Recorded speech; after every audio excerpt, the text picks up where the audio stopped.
Today I'm going to show you guys how to make your own air intake for a 2006-2013 Lexus IS350.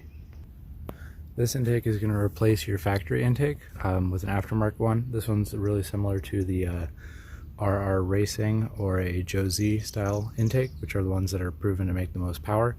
You got to keep your stock cold air snorkel in your stock air box. So first we're going to start by taking off this engine cover. To take off the engine cover, you're just going to gently pull on both sides. There's one snap back here too, and then you can lift this cover off and expose the engine underneath. This is your factory air intake. It's got a little bit of a curve to it, so we're going to replace that with a straight piece of pipe, a 45-degree coupler, and a straight coupler down here. You're going to need to buy 2 additional hose clamps, and you're going to reuse these 2. And then we're going to vent this PCV, positive crankcase ventilation, that's going to be vented to atmosphere. So this is what we're going to be replacing the intake with. This is a 3-inch by 12-inch aluminum pipe, 3-inch coupler, and a 3-inch 45-degree coupler. Of course, hose clamps that go with those. So with that being said, next thing we're going to do is to unplug this Maf sensor.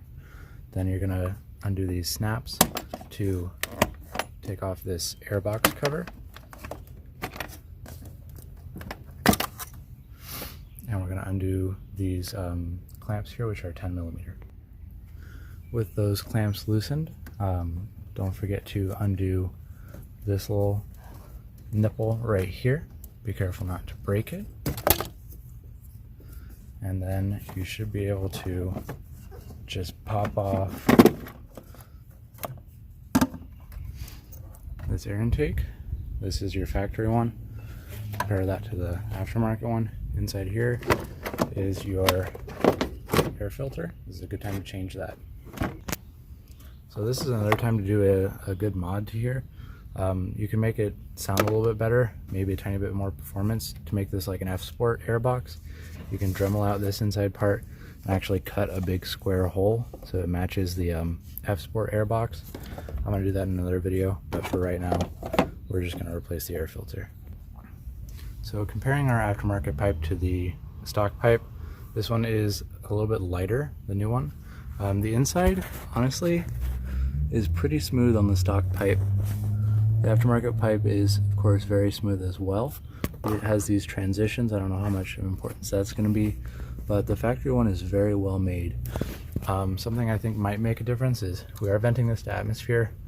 This does suck fresh air from this side through the heads and then into the intake manifold. This air is after the MAF, so all the air that goes into here factory is accounted for by the ECU. We're basically going to be creating a very small air leak through the crankcase, which I think should lean out the air fuel mixture a little bit unexpectedly. Not enough to really make a difference, but that might actually be the reason why aftermarket intakes gain power. Like the RR Racing one, it's because it removes this. So to replace this filtered air that's going into here, you're going to need a aftermarket filter. So here we have this. This is a 9mm filter that should fit right on top. Correction, this is 15mm filter here. You see it does hit on this a little bit.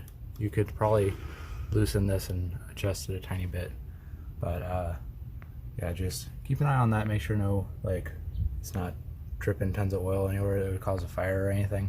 All right, now that you got everything back together, make sure all your clamps are tight. They don't have to be super tight, but yeah, just make sure that you're all the way on the throttle body. That is your under $40 version of a Joe Z RR Racing intake. Again, you can replace this aluminum pipe with a carbon fiber one if you want. It's just a 3-inch by 12-inch pipe. So next you just throw your cover back on top, and you'll see that it does fit back on just perfect. There you go. And make sure you plug your Maf back in. This has been how to DIY a intake tube for a 2007 IS350.